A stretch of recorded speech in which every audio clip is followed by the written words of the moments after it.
আজ 22শে জুলাই 2025 দৈনিক কালের কণ্ঠের প্রধান শিরোনাম। বিমান দুর্ঘটনায় নিহত বেড়ে 20, আহত 104।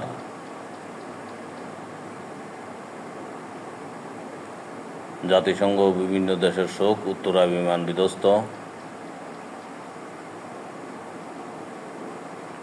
যান্ত্রিক ত্রুটি থামিয়ে দিল স্বপ্নের উড়াল, দুর্ঘটনার নেপথ্যে নিহত 17 জন শিশু, আরও 25 জনের অবস্থা আশঙ্কাজনক। ডাক্তার সাইদুর: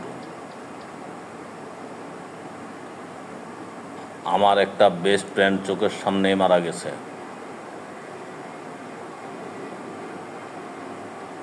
সাত মরদেহের পরিচয় শনাক্তে লাগবে ডিএনএ পরীক্ষা। ডাক্তার সাইদুর রহমান: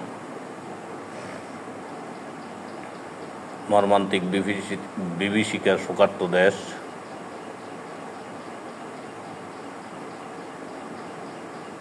সন্তানদের খোঁজে তারা ছুটছিলেন স্কুল, হাসপাতালে। উত্তরায় মাইলস্টোন বিমান বিধ্বস্ত। বিমান দুর্ঘটনায় নিহত বেড়ে 20, আহত 104।